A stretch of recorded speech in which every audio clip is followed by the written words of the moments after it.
What's up, everybody? I'm DJ Six Smith. You're watching The Sit Down. Let's have a couple laughs. Maz Jobrani's here with us. What's up, man? How are you? Good. How you doing, man? Nice haircut. I got the same barber. Just a couple of bald guys hanging out. Same deal. We don't have any issues right now. No issues. Well, you know what? It's funny. I always tell people don't realize how hard it is to be perfectly bald. Yes. Because, I'm sure you got the same. When I let it grow, it just grows there. Yeah. Right? The economy's good, but I got a recession going on. You know what I'm saying? Yeah, there's actually more work involved than when you actually have hair, which people don't understand until you're bald.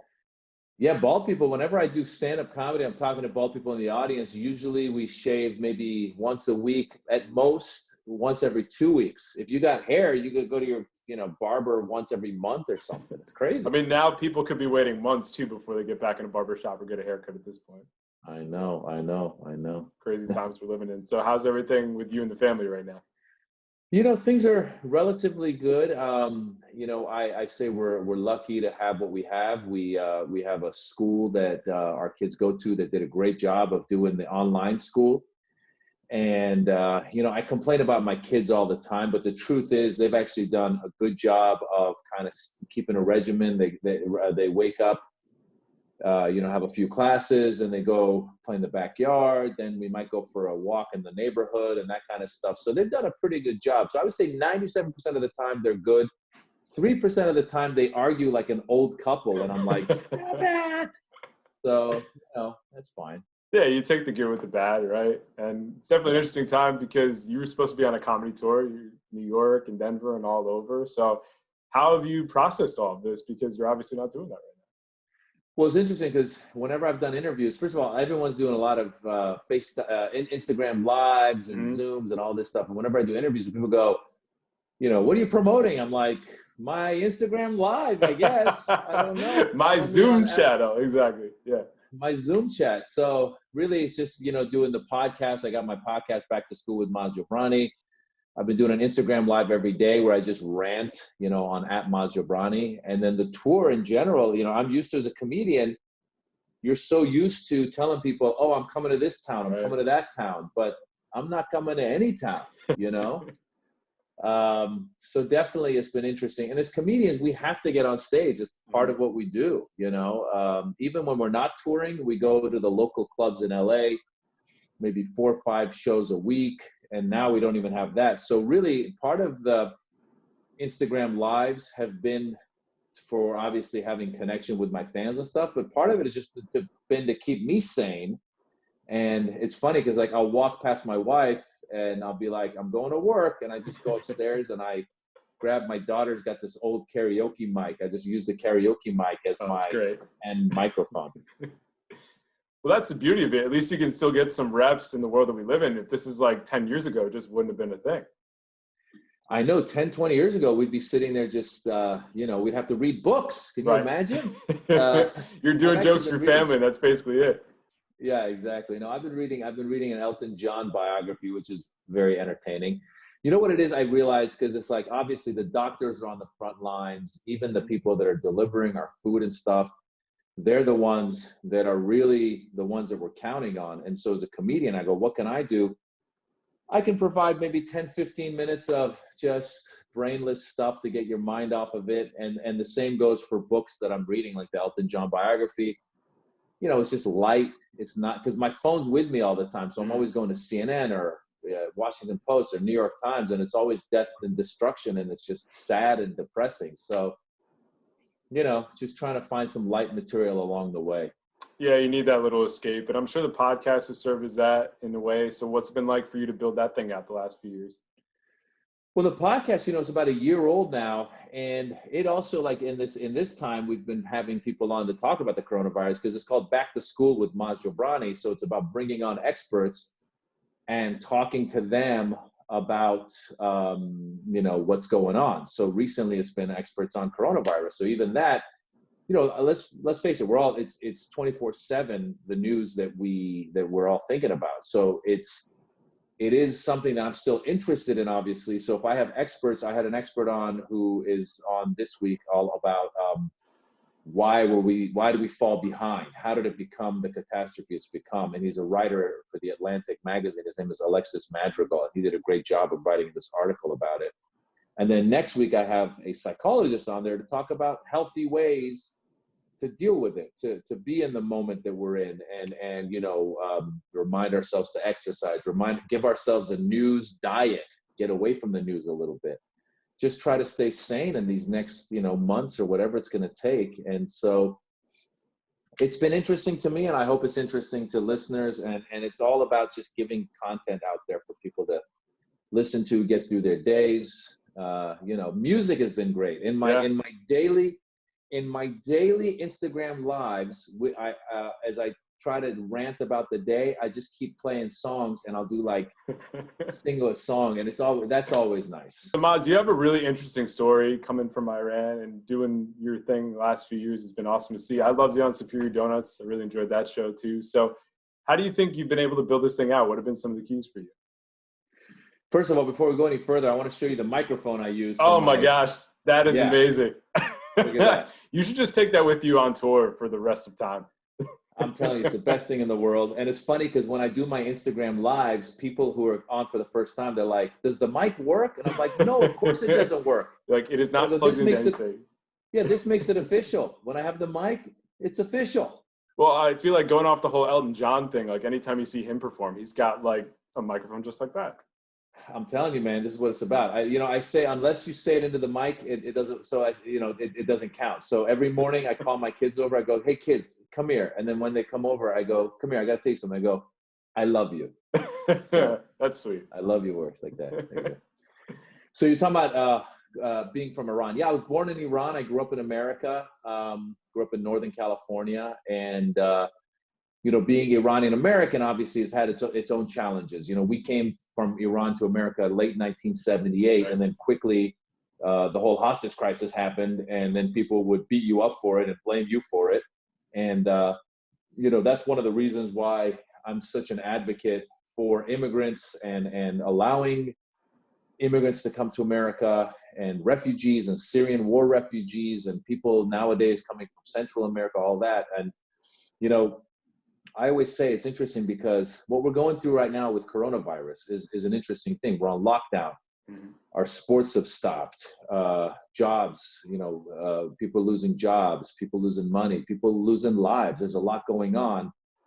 And I just hope that when we come out of this, that we come out with more sympathy towards other parts of the world that go through stuff like this when there is a civil war, when there is a revolution, so a lot of times we're distanced from that kind of stuff. And that's one of the things I've talked to my kids about. I go, look, sometimes, we have right now the inconvenience of having to stay home so that we can help keep other people healthy. I say, when a civil war happens, for example, in Syria, and they bomb the stores and they bomb the sporting facilities and people got to flee, they don't have the freedom to even stay home. They got to run. So as an immigrant from Iran, I would say that I've got a lot of sympathy for immigrants, and I try as much as I can to just speak up for immigrant causes. That's definitely part of the things that I try to do. Yeah, I think that's really important. I think it's crucial to have empathy for other people and to just actually care, because so many of these things happen and it's just like, oh, well, it wasn't where I live, or it's not in my country. And people understand that people are going through stuff every single day all around the world.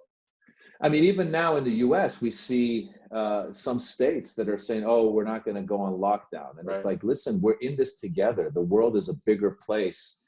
It's not just you. It's not just me. It's all of us. And so if someone's suffering in one part of the world, it eventually will come back and it will affect you.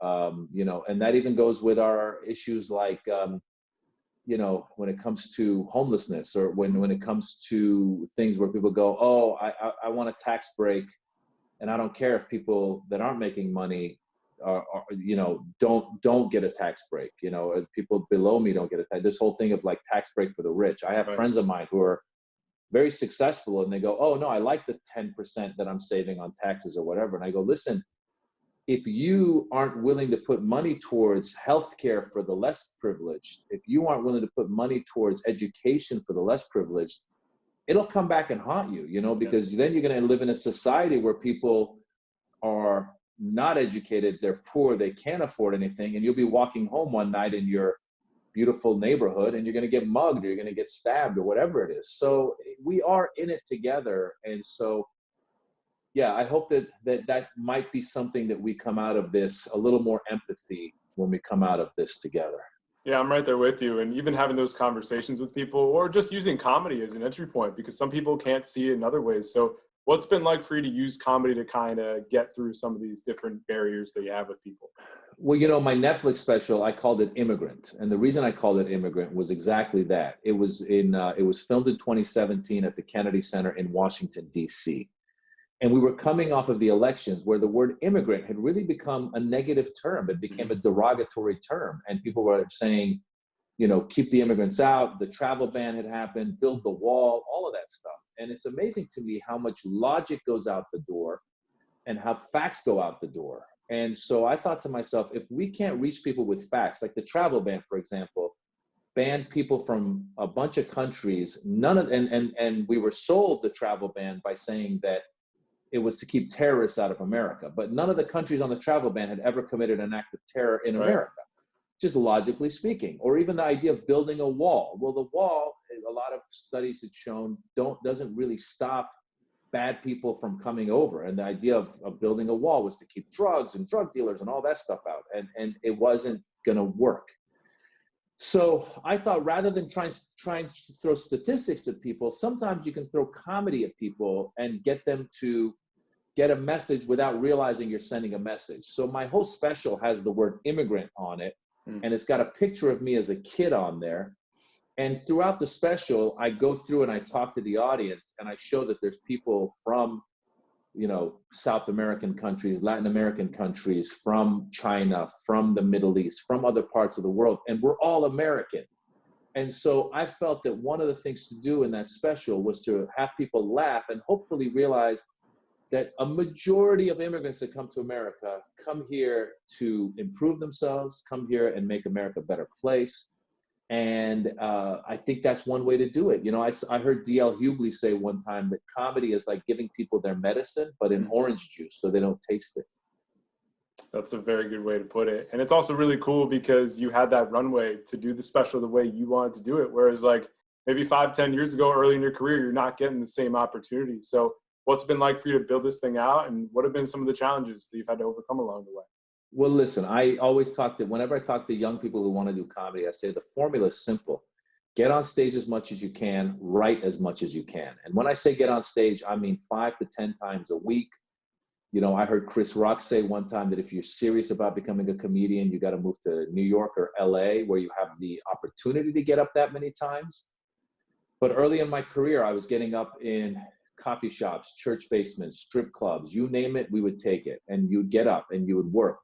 And after 5 to 10 years of doing that, you start finding some success. I became a regular at the Comedy Store in Los Angeles. I became a regular at the Laugh Factory in Los Angeles. Those clubs would give me several opportunities to keep going up and growing as a comedian. And then Mitzi Shore, who was the owner of the Comedy Store, put together a group of comedians with Middle Eastern backgrounds, and she called it the Arabian Nights. And we started doing shows as the Arabian Nights, and eventually me and a couple of the guys went off and created our own tour called the Access a Vivo Comedy Tour. And that was around the Bush administration years, and Bush had called these countries the Axis of Evil. So we thought we would take that name and lampoon it. And eventually it came out on Comedy Central as a special. And YouTube was just starting to take off. This is around 2007, and people started sharing our clips all over the place. And eventually I found myself becoming known as a stand-up as Maz Jobrani. And I just kept touring, and we went to the Middle East and did tours, and I've now gone to Australia, I've gone to Europe, I've gone to Indonesia, I've toured all over the world. And a lot of it has to do with, the exposure you get from things like YouTube or now Instagram or Netflix. It's an amazing world for comedy. And again, if you put in the time, hopefully, fingers crossed, the success will come. Yeah, it's amazing the reach that exists right now, whether it's social media or Netflix. And I think another interesting part of your story is that, growing up in Northern California, like comedy had been something you want to do, acting had been something you want to do, but like you were on a pretty good studious path there. So how did Northern California kind of inform the person you were, and how close were you really to going for that whole PhD process? Well, you know, I come from an immigrant background, and immigrant parents, whether you're Iranian or Indian or Asian, or a lot of these immigrant parents, they want their kids to be lawyers, doctors, engineers. Mm-hmm. One of the reasons is because they feel that that's going to have a secure future for them. And another reason, obviously, those are very reputable jobs to have. So they think that's what you should do. So my parents had me convinced to go that route. Now, since I was a kid, since I was 10 years old, I became a big fan of Eddie Murphy. I remember I would watch Delirious all the time. Mm-hmm. Before Delirious, he had a tape. It was called Eddie Murphy Comedian. We would listen to the tape. So I wanted to be like Eddie Murphy. And I started doing plays at the age of 12, and I was good at it. I'd be on stage, and the director would say, "You could do this professionally." And I would say, "Oh, thank you." And then I would tell my parents, and they would be like, "She's crazy." So that wasn't going anywhere. And then eventually when I was going to college, I studied at UC Berkeley, and my parents had convinced me that I should be a lawyer. And my mom would say, "Listen, why don't you go become a lawyer, and then you can just work comedy into your court appearances?" So they were just convincing me to go another route. So eventually I ended up kind of trying a few different things and decided maybe I'll get my PhD in political science and be a professor. And that was down at UCLA, where I was in a PhD program. And I started doing plays again, and I realized that was my passion. And I dropped out of the PhD program. And then eventually I ended up in my mid-20s, I was working at an advertising agency, and I had a light bulb moment. There was a gentleman, his name was Joe Ride, and he was in his 60s. And he saw a video of a play I was in, and he said, "Hey, you're pretty good at, doing this comedy stuff. Have you thought about doing it?" And I said, "Joe, I've been wanting to do this my whole life, but my parents keep pushing me in another direction." I said, "I'm going to save up some money, and when I turn 30, I'm going to try and go for it." And he goes, "Listen," I'm in my 60s now. This was Joe. Mm-hmm. He goes, "I'm in my 60s at this point." He goes, "When I was in my 20s, there were some things I wanted to do, and I never got around to doing it." So he goes, "If you really want to do it, do it." So that was when I was 26 years old, and it was my light bulb moment. And I realized you got to live your life for yourself.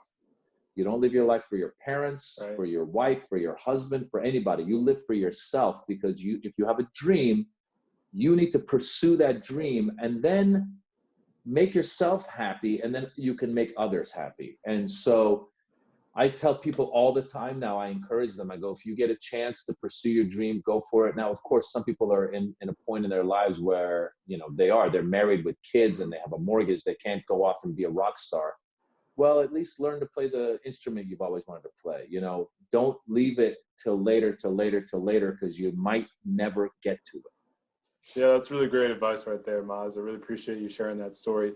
You mentioned before that you did the Netflix special, you've been in movies, TV. Are there a few other like bucket list things that you've knocked off that you've been like, wow, this is pretty cool. I've shared the stage with this person, been in this show, etc.? You know what I always say? I say, again, I think this goes for anything you do in life. So I have friends that are doctors. Well, they had to go through residency for 10 years to become doctors. I have friends that are successful business people. They struggled for years and years and years, and then they became, superstars in their world. So I use the analogy of boxing. I think with boxing, you try and hit a speed bag, and at first it's awkward, and then eventually you get better, and then eventually you're really good at it, or you can work the heavy bag. There's a lot of things you can do to improve yourself. And similarly with what we do, or with whatever your passion is, you work certain things of that, and eventually you get good enough where you're training, you're hitting that speed bag, and someone comes and picks you up and puts you in the ring, and you look up at your opponent and you go, "Oh my God, this is the real deal." And so for me, I never had any kind of, a lot of things that happened weren't on my goal list, So early on in my career, my goals were become a regular at the Comedy Store, become a regular at the Laugh Factory, get on the Tonight Show, things like that. Well, all that stuff happened, and those were things that I felt that I could get to, being on Colbert for several times. It's been like things like that, fantastic, great. But things that I was, that were huge for me. First of all, early on, I got to tell you, becoming a regular at the Comedy Store was huge for me, because that's big time. Yeah. That's where Eddie Murphy used to perform. Right. And now they put your name on the side of the club. Like if you're a regular, they write your name all over the club and on the walls of the club. So if anyone ever comes to LA, they should go check it out. but my name is on the same wall as Eddie Murphy's. So that That's blew my amazing. mind. I was like, oh my God. But then later in my career, I got asked to do the commencement speech at UC Berkeley, which was my alma mater, this was in 2017. And that was a big privilege for me because it was an honor. Like I didn't realize how big it was until we got closer. And I go, so how many people? And they go, 40,000 people. And I was like, Wow. what? And it was in a stadium. And I got to do the commencement speech. And that was definitely a highlight of my career. Another highlight of my career, maybe the highlight, was when the Obamas were in the White House, every year or towards the end of his terms, they were celebrating Persian New Year, which is called Nowruz, which is the first day of spring.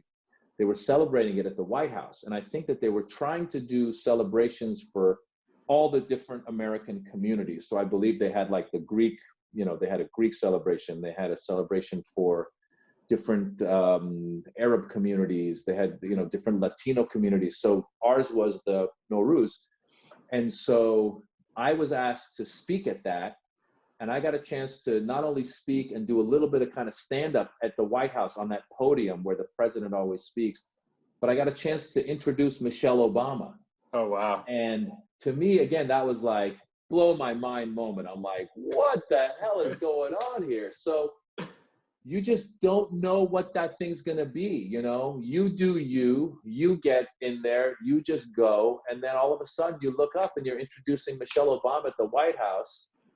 And like that never, in the beginning of my career, if you ever would have asked me, what will you achieve? I never would have had that on my list of things that I'll be performing at the White House or giving a commencement speech in front of 40,000 people. So pretty amazing. And it all goes back. I tell my mom, it all goes back to me doing what I love doing. If I'd become a lawyer, who knows if that would have happened, But the fact that I kind of went the path I was supposed to go, all this stuff has kind of come around full circle, and here we are. It's a really awesome story, Maz. Thanks so much for joining us, and be well, stay safe, and we'll talk to you down the road, all right? Thank you, and stay bald.